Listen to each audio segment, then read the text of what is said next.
¿Alguien podrá llevarse el vasito que dejaron acá a la cocina, por favor?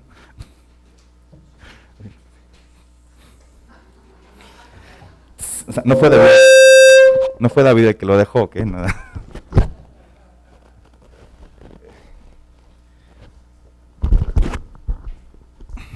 Gracias a Dios, hermanos, por este tiempo. Uciel, me la dejaste bien difícil esta semana. No, te entiendo, amigo. Espero que Dios pueda estar hablando el día de hoy.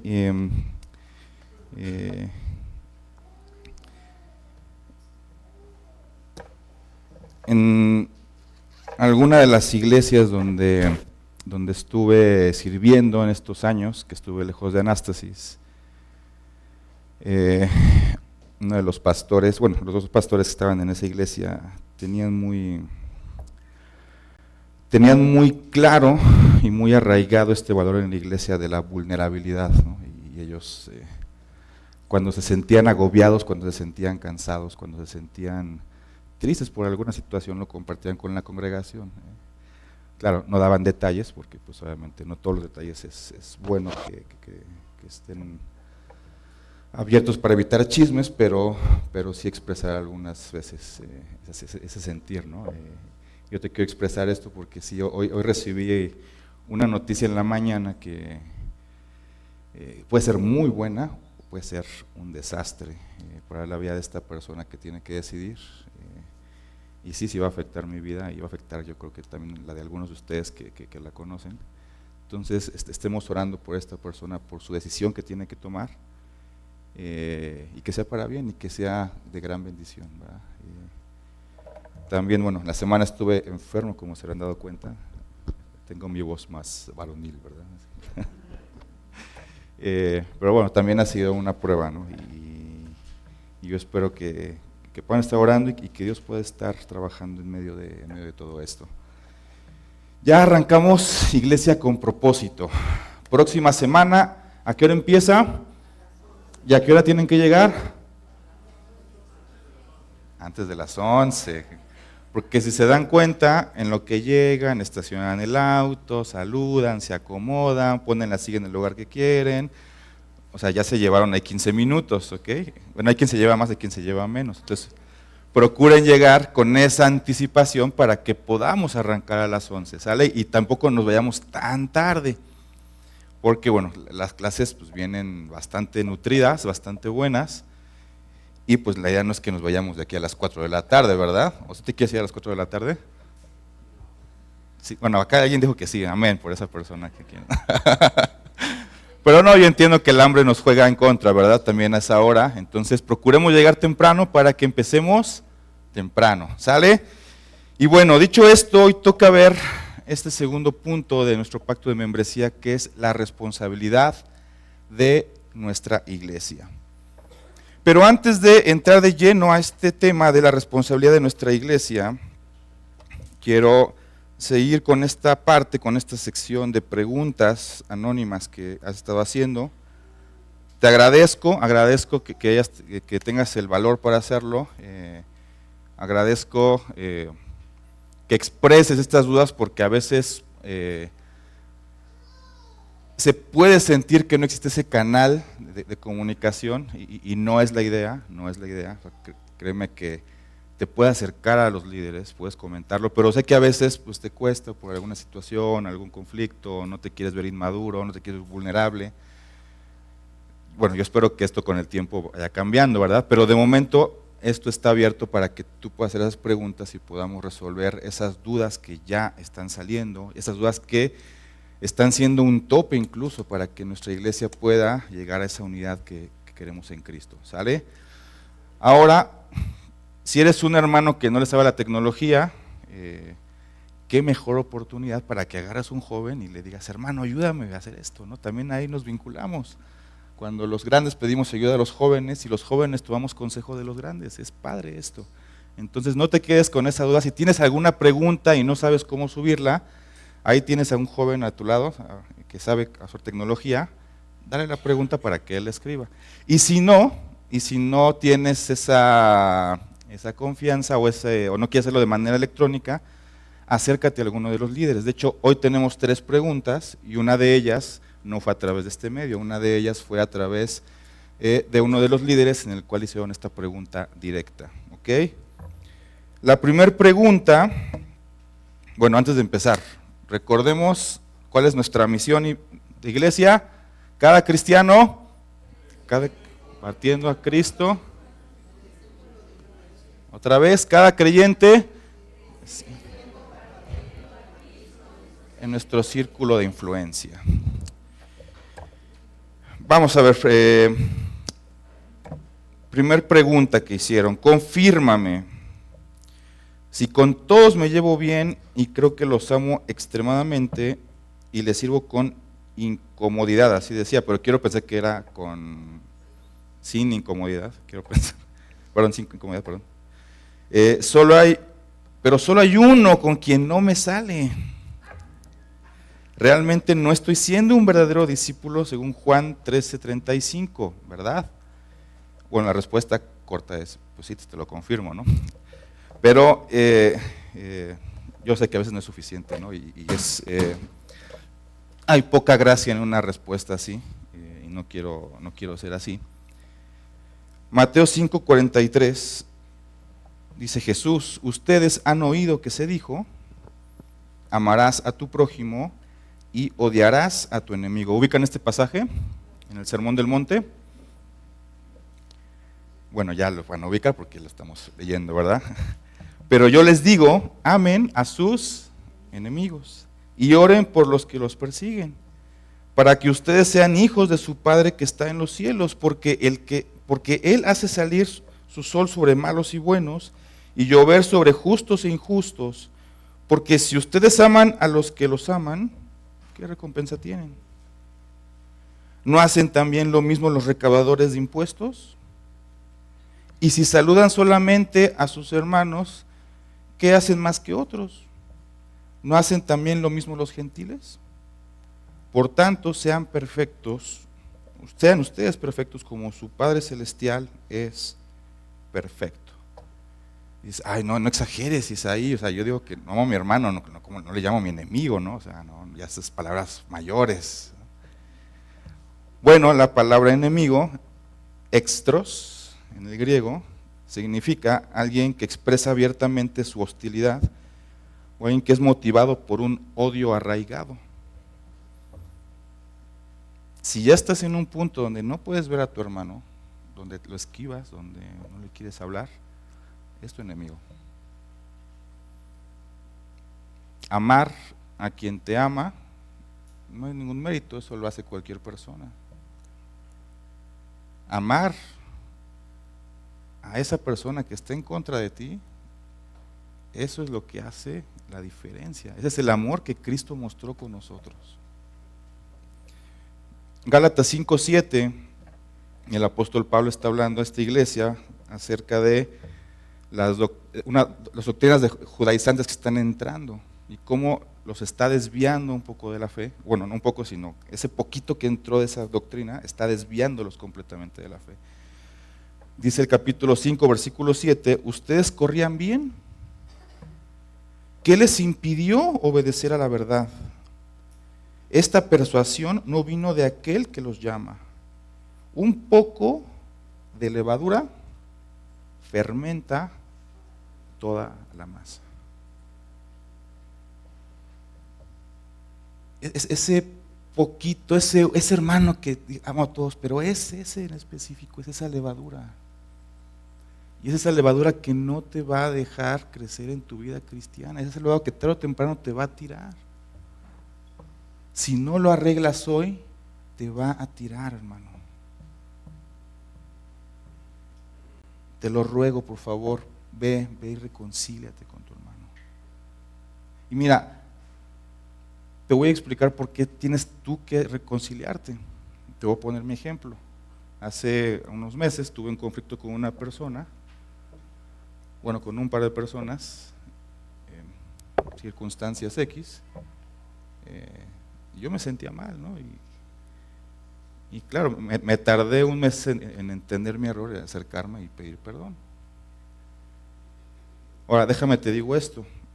de ese momento para acá, mi conciencia hoy está limpia. Pero no quiere decir que no haya ofendido a otra persona. ¿Sí me estás entendiendo? O sea, yo no me estoy dando cuenta o no me he dado cuenta si he ofendido a alguien más o si he tenido algún conflicto con alguien más. Probablemente sí, soy humano, pero hoy yo no soy consciente. Yo digo, bueno, pues he estado haciendo lo que Dios me ha pedido. Pero tal vez tú dices, oye, yo sí tengo algo contra Isaí, porque me prometió algo y no lo cumplió, o me insultó, o me empujó, o no sé, algo hice, ¿no? En algún momento de debilidad, o sea, puede pasar. Y tal vez yo no me acuerdo, no soy consciente. Y si no soy consciente, pues no lo puedo arreglar porque no estoy consciente de ello. Pero tú que sientes ese tema contra mí, ¿qué tienes que hacer? ¿Qué tienes que hacer? Acercarte a mí, oye Isaí, fíjate que pasó esto la otra vez y sí me sentí mal. Ahí es donde yo voy a reaccionar. Y va a pasar lo mismo con tu hermano. Va a pasar lo mismo con tu hermano. Por favor, ve y arregla la situación ya. Pregunta número 2. ¿Qué se hace cuando varias personas se han quejado de una contigo, pero a ti no te ha hecho nada? Con lo que te dicen, ¿la confrontas? Y ahí acota, estás al frente del ministerio. O sea, quiero entender que la persona que preguntó esto está al frente de un ministerio. Varias personas se han quejado de esta persona, bueno, con esta persona de una tercera, y esta persona tiene pues la carga de confrontar a esta tercera persona. Así lo estoy entendiendo, entonces así lo voy a responder, ¿ok? Entonces, al receptor de la información, es decir, a este líder de ministerio que está recibiendo las quejas, hay varias cosas que te puedo decir, ¿no? La primera es detén la murmuración. Ya te dijo la persona, ya habló, pero se está repitiendo una y otra y otra y otra vez lo mismo. ¿Sabes por qué es? Porque no ha ido a reconciliarse con su hermano. ¿Sí? ¿Me estás siguiendo? Si se sigue quejando de lo mismo y de lo mismo y de lo mismo y de lo mismo, ¿por qué es? Pues porque no se ha reconciliado con su hermano. Ya hay un punto en el que tú tienes que detener esto porque se está volviendo murmuración y te está contaminando. Ahora, ¿cuándo sí tienes que intervenir? Bueno, cuando esta persona que se está quejando contigo ya fue y se intentó reconciliar con su hermano, ya fue a solas con él y por alguna situación no se pudieron arreglar, entonces ahí sí se necesita una tercera persona, ¿no? ¿No dice eso la Biblia? Trae a unos testigos y entonces trata de ponerte a cuentas. Hasta ese punto, pero ya, o sea, si ya es recurrente, hermano, detén la murmuración, por favor. Ahora, a ti no te toca confrontarlo a nivel personal porque el tema no es contigo. ¿A quién le toca confrontarlo? A la persona que tiene el conflicto. No eres el pastor. Ojo, si hay un tema que está afectando tu ministerio, por ejemplo, Mikey está peleado con Pastor Miguel y está afectando, es un ejemplo porque yo sé que no es así, por eso pongo ejemplos exagerados porque sé que no me la van a creer, ¿no? Pero si los dos Migueles están peleados y está afectando el equipo, el trabajo del equipo de alabanza, bueno, ¿a quién le toca ir y arreglar el tema de conflicto? Pues a David Lleverino, ¿verdad? Y no va a ir con uno a decirle, oye, estás mal, no, es con las dos personas, con las dos personas. Y a pesar de eso, esas dos personas tienen que ir y arreglarse y pedirse perdón y restaurar la relación. Entonces, por favor, ten en cuenta esto. A la persona que se está quejando contigo, por favor, ve y arregla las cosas con tu hermano. Ahora, ojo, yo entiendo que a veces te quieres desahogar, sí. Y te voy a poner otra vez un ejemplo. Me peleé con alguien. Más casi nos agarramos a golpes. Es un ejemplo, es un ejemplo, es un ejemplo. Sí. Voy con mi amigo David Lleverino. David, oye, brother, me peleé con un hermano. Brother, o sea, el Espíritu Santo me está trayendo un conflicto interno muy fuerte. ¿Qué me dice David? Vente, amigo, te abrazo, vente, vamos a comer, vamos por un café, vente a la casa, vente comemos un ratito, juegas con los niños, aquí platicamos. ¿Con quién me peleé?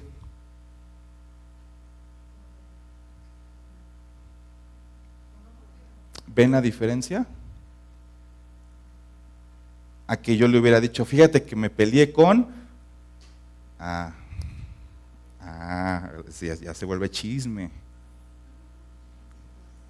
Ok, yo entiendo que te quieras desahogar, sí, o sea, lo necesitamos a veces, pero ten cuidado de proteger a tu iglesia, ten cuidado de no estar murmurando, de no estar trayendo un tema contra otro hermano.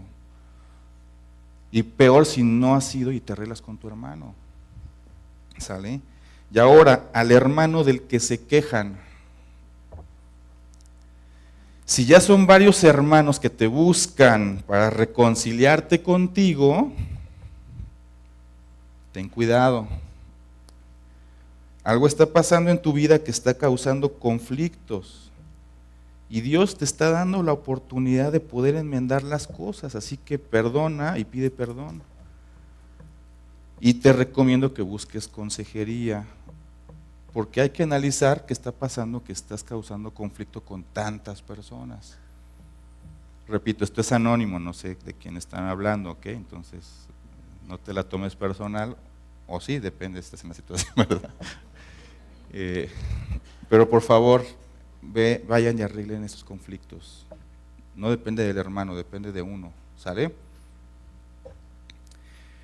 La tercera pregunta que nos hicieron a través de la página, que fue a través de uno de los líderes, es ¿qué significa rendición de cuentas? Porque a veces esto podría pensar que rendición de cuentas es que, a ver, pásame tus estados financieros, ¿no? No significa eso, ¿ok? Veíamos la semana hace 15 días, ¿no? Algunos ejemplos. Cuidaos unos a otros, en Corintios 12:25. Sobrelleven las cargas los unos de los otros, Gálatas 6:2. Sométanse unos a otros en el temor de Cristo, Efesios 5:21. Enséñense y amonéstense unos a otros, Colosenses 3:16. Confórtense unos a otros, Tesalonicenses 5:11. Confiesen sus pecados unos a otros, Santiago 5:16. Esto es la rendición de cuentas. Cuando hablamos de rendición de cuentas nos referimos a cada uno de estos puntos y los más que menciona la palabra. Porque como seres humanos no estamos diseñados para crecer solos, para eso está la iglesia. La rendición de cuentas es una herramienta para ayudarnos mutuamente en este crecimiento. En esta rendición de cuentas, ¿qué temas vamos a tocar? Bueno, temas de tu vida espiritual. ¿Cómo está tu vida devocional? ¿Cómo está tu vida familiar? ¿Cómo estás luchando con el pecado, lujuria, ira, orgullo, envidia, etcétera? Y sí, vamos a llegar a un punto en el que toquemos temas financieros, pero vamos a hablar no para que me estados de cuenta, sino ¿estás diezmando? ¿Estás libre de deudas? ¿O estás siendo generoso? Nadie te tiene por qué pedir un número, ni te tiene que pedir tus estados bancarios, ni tienes por qué andar diciendo cuánto ganas. Por favor, tengan mucho cuidado con eso. Y si hay algún hermano que en su rendición de cuentas te está pidiendo cuánto ganas, por favor, sí te pido que lo reportes con el pastor, porque eso ya puede ser un lobo vestido de oveja, ¿ok? Entonces, aquí no hacemos eso en esta iglesia, ¿sale? Si te vamos a preguntar sobre tus finanzas, es sobre estos 3 puntos. Si estás siendo fiel con tus diezmos, si estás siendo generoso con tus recursos y si estás libre de deudas, ¿ok? ¿Sí queda claro? Amén. Pues bueno, ahora sí vamos a arrancar. Te voy a pedir que en tu Biblia busques 2 pasajes. Vete a Hechos, capítulo 17, y al mismo tiempo busques la primera carta a los Tesalonicenses, capítulo 1. ¿Ok? Son los dos pasajes en los que vamos a estar observando, a estar estudiando, más Tesalonicenses, pero sí quiero que ahí tengas la referencia de Hechos 17. Y bueno, permíteme orar nuevamente porque sí siento que necesito más fortaleza todavía. Amado Señor, bendito eres, Padre Santo, y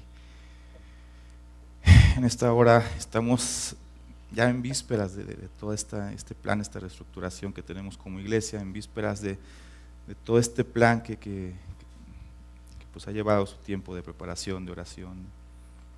Señor, ayúdanos como iglesia, Padre, a entender nuestro propósito, nuestra responsabilidad, Padre. Ayúdame a mí para poder expresar tus palabras y no las mías, Padre. Señor, pongo a cada una de estas personas en tus manos, de esta congregación, de estos amados hermanos, para que tú hables lo que tengas que hablar, mi Dios, y te pongo mi vida para que tú calles mi orgullo, calles a mi yo, Padre Santo, y seas tú. En tus manos ponemos este tiempo en Cristo Jesús. Amén. La ciudad de Tesalónica fue fundada en el año 315 antes de Cristo, en la cabeza del Golfo Termaico, en el Mar Egeo. Por ahí sí está ahí el mapita para que más o menos ubiquen dónde está Tesalónica. Ahí ubican, esa es Grecia. Del lado izquierdo van a encontrar la parte de la botita de Italia. Del lado derecho, sí, su lado derecho, van a encontrar la parte de Asia, o lo que hoy es Turquía. Y ahí hay una línea, esa línea roja es una vía romana que se llamaba la vía Egnatia, que era una vía por donde el ejército romano movía sus tropas para llegar desde Italia hasta la parte de Asia. Y ahí al centro, ahí ven la flechita y dice Tesaloniki, porque ese es el nombre que se usa hoy en día, ¿no? Tesalónica es el nombre que ya traducido. Y ahí en Tesaloniki es ahí este pequeño golfito, ahí está la ciudad de Tesalónica. Tesalónica era un puerto militar y comercial que se convirtió en la capital de la provincia de Macedonia en el 146 a.C. Pablo escribió cartas a las iglesias para al menos 2 ciudades macedónicas. O sea, parte de lo que tenemos en la Biblia fue dirigido a 2 ciudades europeas, vamos a llamarle así, o macedónicas más específicamente, que fueron la ciudad de Filipos y la ciudad de Tesalónica.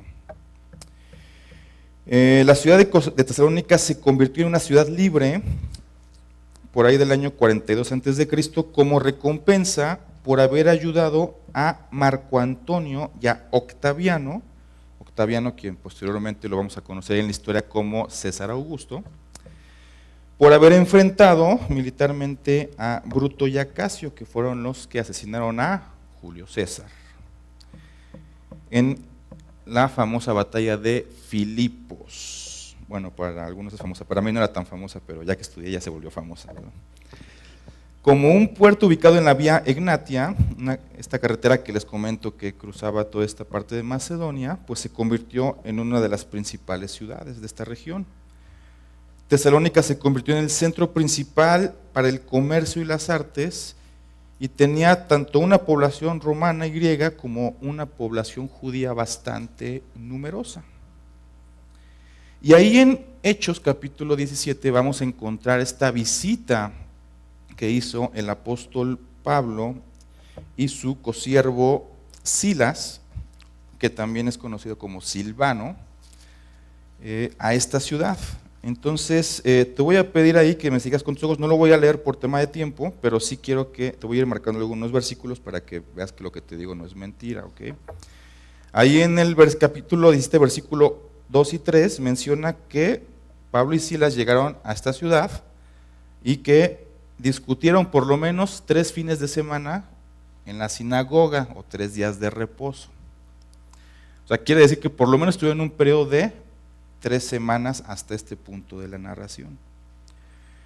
En el versículo 4 vamos a encontrar que ante esta predicación del apóstol Pablo se convirtieron algunos judíos, una multitud de griegos y muchas mujeres principales o muchas mujeres importantes.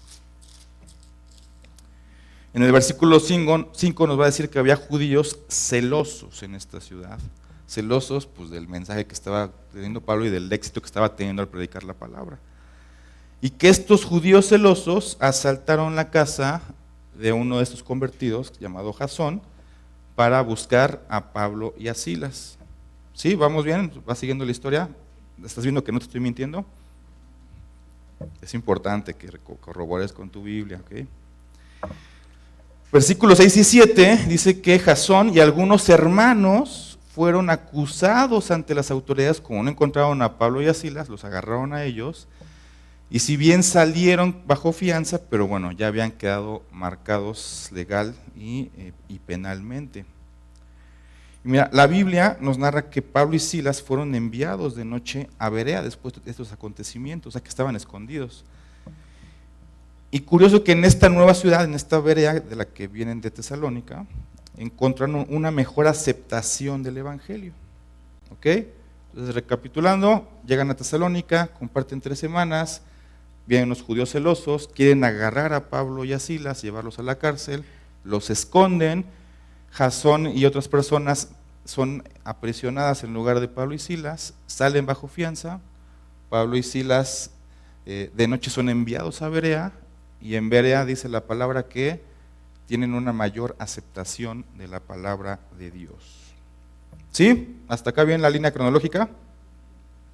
Sale, vamos a 1 Tesalonicenses, capítulo 1, y voy a leerlo en Nueva Biblia de las Américas, así que te pido que ahí con tu Biblia, que por lo general tiene Reina Valera, me puedas ir siguiendo, ¿ok? Versículo 1, Pablo, Silvano, o Silas y Timoteo, a la iglesia de los tesalonicenses, en Dios Padre y el Señor Jesucristo, gracia a ustedes y paz. ¿Sí, ¿se escucha o como que sentí que se fue? ¿Sí escucha? Okay. Versículo 2, siempre damos gracias a Dios por todos ustedes, mencionándolos en nuestras oraciones. Versículo 3, teniendo presente sin cesar delante de nuestro Dios y Padre su obra de fe, su trabajo en amor y la firmeza de su esperanza en nuestro Señor Jesucristo. Versículo 4, sabemos, hermanos amados, de la elección de ustedes, porque nuestro evangelio no vino a ustedes solamente en palabras, sino también en poder y en el Espíritu Santo y con plena convicción. Como saben, qué clase de personas demostramos ser entre ustedes por el amor que les tenemos. Versículo 6, y ustedes llegaron a ser imitadores de nosotros y del Señor, habiendo recibido la palabra en medio de mucha tribulación con el gozo del Espíritu Santo. De tal manera que llegaron a ser un ejemplo para todos los creyentes en Macedonia y en Acaya, porque saliendo de ustedes la palabra del Señor se ha escuchado no solo en Macedonia y Acaya, sino que también por todas partes la fe de ustedes en Dios se ha divulgado, de modo que nosotros no tenemos necesidad de decir nada. Versículo 9, pues ellos mismos cuentan acerca de nosotros, de la acogida que tuvimos por parte de ustedes y de cómo se convirtieron de los ídolos a Dios para servir al Dios vivo y verdadero. Versículo 10, y esperar de los cielos a su Hijo, al cual resucitó entre los muertos, es decir, a Jesús, quien nos libra de la ira venidera. El testimonio de los tesalonicenses. No quiero hablar mal de la iglesia que está en Berea, porque la Biblia no habla mal de la iglesia que está en Berea, ¿verdad? De hecho, la elogia en contraste con los tesalonicenses ahí en la narración de Hechos.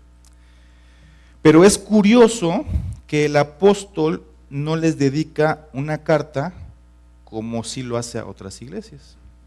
Es más, a la iglesia de tesalonicenses, con la que compara a los de Berea, les dedica 2 cartas. Y son cartas de elogio, no cartas de corrección como a Corinto. Hoy estamos viendo en Escuela Dominical Corinto y Y Pablo tiene que estar corrige y corrige y corrige porque hay un desorden en Corinto, ¿no? Pero en Tesalónica no, en Tesalónica es una iglesia la que está elogiando. Sabemos que Pablo y Silas visitaron Tesalónica y permanecieron por lo menos 3 semanas, contando los días de reposo que se mencionan en Hechos, y tal vez un par de semanas más antes de su salida súbita y abrupta de la ciudad. 3 semanas, o sea, imagínate, 3 semanas. No tuvieron tiempo de estructurar una iglesia como sí lo hicieron en Corinto. Desde donde un año después, Pablo les está escribiendo esta carta a los tesalonicenses. Es más, en Corinto se toma Pablo alrededor de 18 meses estando con ellos para afianzar a la iglesia. Pero en Tesalónica solo pudo estar apenas unas semanas. Si ves el contraste, ¿no? Corinto fue, después en su viaje misionero llega a Corinto, 18 meses en Corinto, tiempo para poder estructurar esta iglesia. Pero en Tesalónica, ¿cuánto estuvo? 3 semanas, o alrededor de 3 semanas. ¿Qué crees que pudo haber hecho en Tesalónica para formar una iglesia? ¿O tú crees que una iglesia en 3 semanas se forma? No, o sea, es un trabajo muy difícil. Y es curioso que por la iglesia de Corinto, con la que Pablo estuvo más tiempo, pues es famosa por pleitos y problemas internos, mientras que la iglesia de Tesalónica es famosa por 3 cosas que Pablo y sus colaboradores tienen muy presente en sus oraciones. Versículo 2 dice: siempre damos gracias a Dios por todos ustedes, mencionándolos en nuestras oraciones, teniendo presente sin cesar delante de nuestro Dios la obra de su fe, la primera cosa por la que está dando gracias, el trabajo de amor y la firmeza de su esperanza en nuestro Señor Jesucristo. Te repito las 3 cosas por las que la iglesia de Tesalónica estaba siendo famosa: obra de fe, trabajo de amor y firmeza en la esperanza de nuestro Señor Jesucristo. ¿Qué significa esto? ¿Qué es obra de fe? Obra es la palabra ergón y normalmente se refiere a un acto o una acción que concretiza algún deseo interno, una intención o un propósito. La frase ergoutes pisteo, que es esta frase obra de fe, se refiere a algo forjado por la fe o el curso de conducta que brota de una fe. Es decir, que la conducta de los tesalonicenses estaba viniendo de su fe, que vendría a ser algo parecido a esto. Tú has creído en Cristo, ¿verdad? ¿Sí? ¿Has puesto tu fe en Cristo? ¿Te comportas como un cristiano? Algunos porque dudaron. Eso es lo que está diciendo. Fe es la palabra pisteo, es la misma palabra que hablamos de creer. Y está diciendo que esta iglesia, esa fe que hay en ellos, que es genuina, está haciendo que obren y se comporten de esa manera digna. Trabajo de amor. La palabra trabajo es la palabra kopos y literalmente significa un golpe o un puñetazo, cuya fuerza es suficiente para debilitar a alguien o incluso incapacitarlo. Figurativamente se usa como una profunda fatiga o cansancio, como estoy cansado, ¿no? Me noqueó el cansancio, algo parecido, ¿no? Pero ya en esta frase, kopoutes ágapes, o trabajo de amor, tiene que ver con el trabajo al que el amor incita y que voluntariamente asume y soporta problemas y dolores por la salvación de los demás. Hermano, estoy fatigado y cansado de amarte tanto, es lo que está diciendo. De amarte con ese amor extravagante que hemos estado viendo y aprendiendo. Firmeza en la esperanza. La palabra firmeza es la palabra upomone, que significa permanecer bajo o demostrar perseverancia. En otras partes de la escritura se traduce como paciencia o se traduce también como constancia. Y esta firmeza se refiere especialmente a la capacidad que da Dios a los creyentes para que puedan permanecer bajo los desafíos que Él les asigna. O sea, hay pruebas, pero el creyente permanece, soporta, aguanta. Es la característica de un hombre que no se aparta de su propósito deliberado y de su lealtad a la fe y a la piedad, incluso en sus mayores pruebas y sufrimientos. Esperanza, la palabra esperanza, que es la palabra elpidos, es la expectativa de algo seguro, de una certeza. Y en este caso, esa firmeza que se tiene, esta esperanza, ¿en quién viene o de quién es? De nuestro Señor Jesucristo. Hermano, yo aguanto, yo te amo, yo trabajo, yo sigo mi vida cristiana porque espero y creo que ¿quién va a regresar? Mi Señor Jesucristo. El apóstol, perdón, adelante. ¿Cómo es que una iglesia fundada en unas pocas semanas pudo llegar a tener semejante testimonio? ¿Cómo es que una iglesia fundada en 3 semanas pudo llegar a tener ese grado de madurez? O sea, imagínate, ¿cuánto llevas en la fe, hermano? ¿Cuánto llevamos en la fe, verdad? ¿Podríamos decir que tenemos ese testimonio de los tesalonicenses? ¿Qué pasó en Tesalónica? ¿Por qué en 3 semanas lograron este testimonio? El apóstol nos da la respuesta, y la respuesta es que son cristianos genuinos,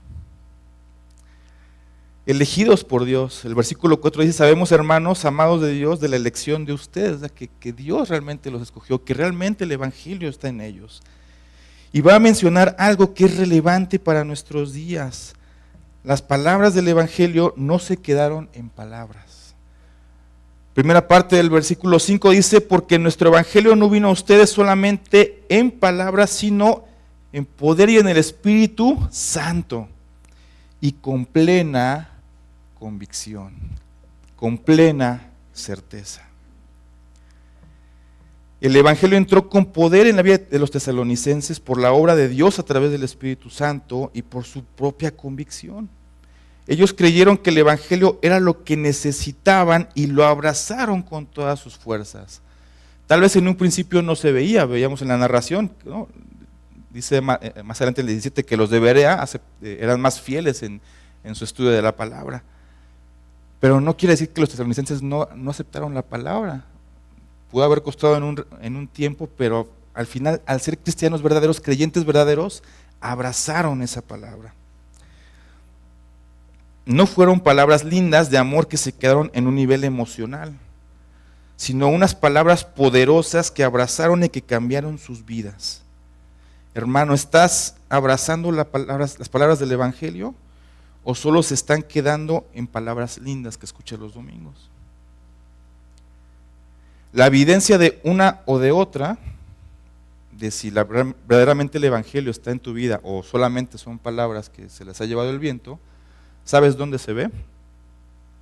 En tu vida. En tu vida. Ahora bien, no solo habla de palabras que Pablo y Silas les hablaron, sino también del ejemplo que les dieron en esas pocas semanas que estuvieron con ellos. Segunda mitad del versículo 5, como saben qué clase de personas demostramos ser entre ustedes por el amor que les tenemos. Y aquí te quiero hacer un pequeño paréntesis. Si tú sigues leyendo la carta a los tesalonicenses, te vas a dar cuenta, y Pablo va a mencionar que en un punto, él no queriendo ser carga para los tesalonicenses, se puso a trabajar. O sea, no estaba viviendo de la caridad de los tesalonicenses, se puso a trabajar y es parte de ese ejemplo que les estaba dando de cómo tiene que comportarse un cristiano. Okay, cierro este paréntesis. Y ustedes llegaron a ser imitadores de nosotros y del Señor, habiendo recibido la palabra en medio de la mucha tribulación con el gozo del Espíritu Santo, de tal manera que llegaron a ser un ejemplo para todos los creyentes en Macedonia y en Acaya.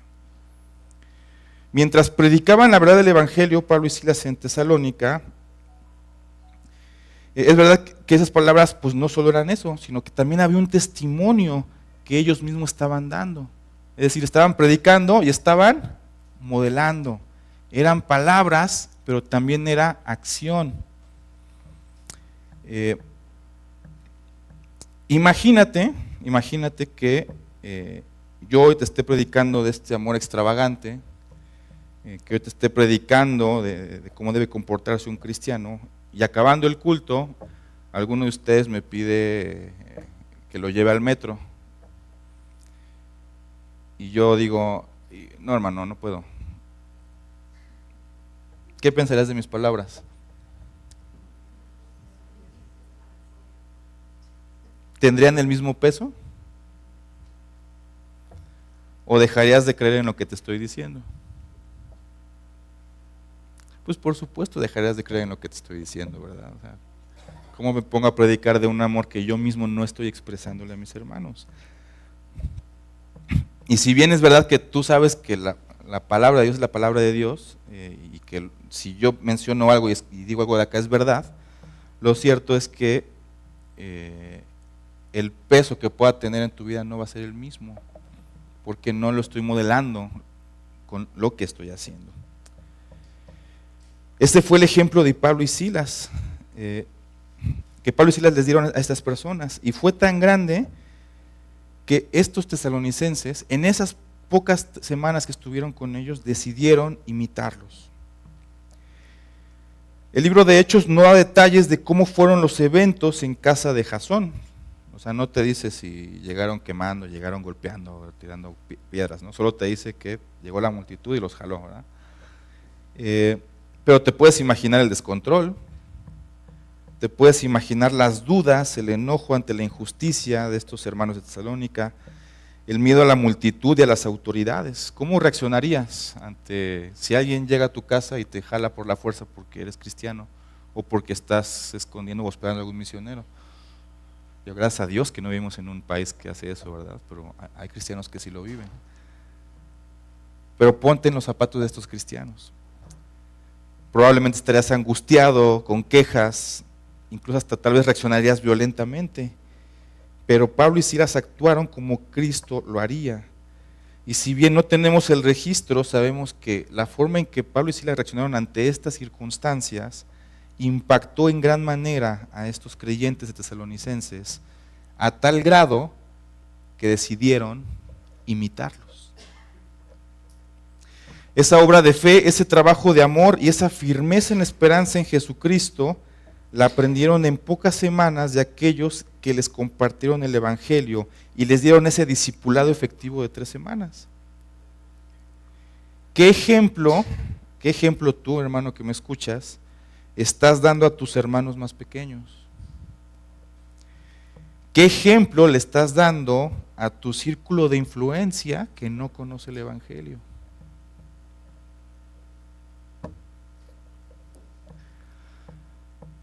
Siguiente punto, el Evangelio a los tesalonicenses. Hay un resultado natural de tener una iglesia con un fundamento firme y con un evangelio asimilado en las vidas de cada uno de los miembros, y ese resultado es el compartir de Cristo. Versículo 8 de 1 Tesalonicenses dice: porque saliendo de ustedes la palabra del Señor se ha escuchado no solo en Macedonia y Acaya, sino que también por todas partes la fe de ustedes en Dios se ha divulgado, de modo que nosotros no tenemos necesidad de decir nada. Cuando el Evangelio es una realidad en la iglesia, no puede quedarse encerrado. Naturalmente es como una llama que se expande sin control. Ese es el testimonio que vemos en la iglesia primitiva y a lo largo de la historia. Es ese ejemplo que siempre se ha demostrado cuando un evangelio es verdaderamente real y no de dientes para afuera. Mira, piensa en esto. ¿Qué viene a tu vida cuando recibes ese poder del Espíritu Santo con convicción del evangelio? O sea, cuando realmente eres un verdadero creyente. ¿Qué recibes? ¿No recibes amor de Dios? ¿No recibes el perdón de Dios? ¿Sí o no? porque si no hay que evangelizar de una vez a todos acá otra vez, ¿no? ¿No recibes seguridad de salvación? ¿No entiendes tu propósito? ¿No eres parte de una nueva familia en Cristo? Ahora, si recibimos todo este amor, si recibimos todo este perdón, ¿por qué entonces no es lo que proyectamos? ¿Por qué entonces me sigue costando amar a mi hermano y restaurar relaciones? ¿Por qué me cuesta perdonar? ¿Por qué sigue habiendo divisiones? ¿Por qué hay quejas y murmuraciones en la iglesia? Y mira, podemos darnos la excusa de que es que somos humanos, y sí, es verdad, somos humanos. Como seres humanos reaccionamos emocionalmente y provocamos conflictos, es normal, veamos. Donde hay más de 2 personas hay conflicto. Si no, pregúntale a todos los casados, ¿no? Pero Dios, que es rico en misericordia, nos ha dado su espíritu y nos ayuda a poner orden, a quitar el pecado, a mostrar ese amor y ese perdón que Él nos otorgó, a ser amables con nuestros hermanos, a ser hospedadores con nuestros hermanos, a dejar las viejas formas en las que antes vivíamos por lo que ahora nos pide el Evangelio. Eso fue lo que los tesalonicenses aprendieron de Pablo y Silas. Y es lo que ahora estas regiones de Acaya, Macedonia y toda esta parte por donde se está expandiendo el Evangelio estaban viendo como testimonio de los tesalonicenses. No solo las palabras que predicaban, sino su ejemplo. Los tesalonicenses lo hicieron. El Evangelio que compartieron no solo era de palabras, sino de hecho en sus vidas. Versículo 9 dice, pues ellos mismos, o sea, ¿quiénes? Toda la región de Macedonia y de Acaya y todas las partes por donde Pablo ha estado, ellos mismos cuentan acerca de nosotros, de la acogida que tuvimos por parte de ustedes. O sea, que ya es famoso en las ciudades como esos tesalonicenses le mostraron el amor a Pablo y Silas hospedándolos y recibiéndolos. Y de cómo se convirtieron de los ídolos, o sea, su vieja vida, al servicio del Dios vivo y verdadero. Porque eso es lo que pasa cuando verdaderamente el Evangelio está en tu vida. Se empieza a expandir, empieza a crecer, empieza a ser testimonio. Y hermano, esa es la responsabilidad de nuestra iglesia. Que el Evangelio sea realidad en nuestras vidas, para que fluya de una manera natural entre los no creyentes.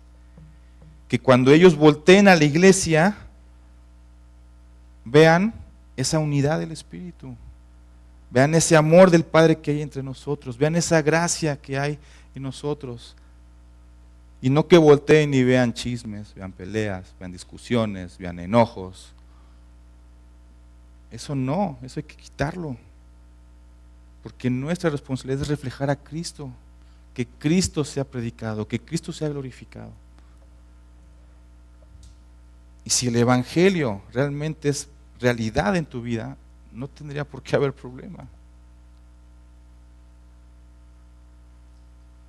Pero si está algo bloqueando ahí, dice Pablo en Corintios, examinémonos si estamos en la verdad. No vaya a ser que al final resulta que estábamos reprobados. En nuestro pacto de membresía lo hemos puesto de la siguiente manera: orar por el crecimiento de nuestra iglesia, invitar a gente no cristiana a asistir a nuestra iglesia y recibir cordialmente o recibir con ese amor a aquellos que nos visitan. Y no porque queramos que la iglesia crezca en número, sino porque las personas de afuera necesitan a Cristo.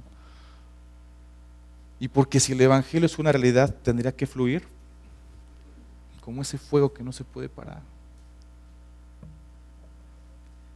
Mira, quiero dejarte con estas preguntas de reflexión para terminar. Y son las siguientes. ¿Está el Evangelio siendo una realidad en tu vida? ¿Esa realidad está siendo evidente en tu testimonio? ¿O te estás peleando con todo el mundo? Y la tercera, ¿por qué entonces, si el Evangelio es una realidad, no estás compartiendo del Evangelio en tu círculo de influencia? Te dejo el QR para que puedas seguir haciendo preguntas. Por favor, anímate a hacer preguntas. Estamos tratando de responderlas. Pero ese es el reto de esta hora, que el Evangelio sea una realidad. Si dices que eres creyente, que sea evidente. Si dices que eres creyente, el Evangelio no tiene por qué estar guardado ahí en tu vida sin que nadie lo vea. Tiene que ser evidente a todas las personas. Amén. Vamos a orar. Amado Padre, amado Dios, te agradecemos por tu misericordia, agradecemos tu amor, agradecemos tus palabras. Te agradecemos por la iglesia de los tesalonicenses que nos dejan este ejemplo, Padre Santo, de cómo debe verse una verdadera iglesia, una iglesia llena de creyentes, de cómo el Evangelio debe expandirse a través de una iglesia que está firme en la fe, firme en la esperanza, Padre. Señor, hoy que estamos en vísperas de entrar a esta campaña, a esta reestructuración de iglesia con propósito, Padre, yo te ruego para que trates en la vida de cada uno de nosotros, que podamos examinarnos si estamos en la verdad, Padre Santo, que podamos reflejar ese amor, Padre. Y Señor, ruego por que si sigue habiendo divisiones, si sigue habiendo conflictos entre hermanos, Padre, que tú muevas los corazones y que tus hijos, tus verdaderos hijos tomen acción en restaurar esas relaciones. En tus manos nos ponemos, Padre Santo, y ponemos todo lo que viene a continuación. En el nombre de Cristo Jesús. Amén. Bueno, antes de dejar el púlpito, te quiero recordar, arrancamos próxima semana, necesitamos que te inscribas por favor afuera con Meli, porque tenemos que hacer los grupos de escuela dominical, ¿ok? Porque nos vamos a dividir en 4 grupos, entonces ayúdanos con la logística para que este día que lleguemos ya veas tu nombre en la lista y digas, ok, me toca con el pastor en tal lado, me toca con la hermana Séfora en tal lado, me toca con el hermano Aurelio en tal lado, y bueno, ya sepas a dónde ir acabando el culto, ¿ok? También ahí Meli te va a dar los costos del material, vamos a dar 2 costos, uno son las copias y otro es el engargolado porque sí tiene un costo extra, o si lo quieres en digital es completamente libre, ¿ok? Amén. ¿Qué vas a hacer acabando el culto? Ir con Mel a inscribirte, ¿sale? Hermano, Dios te bendiga.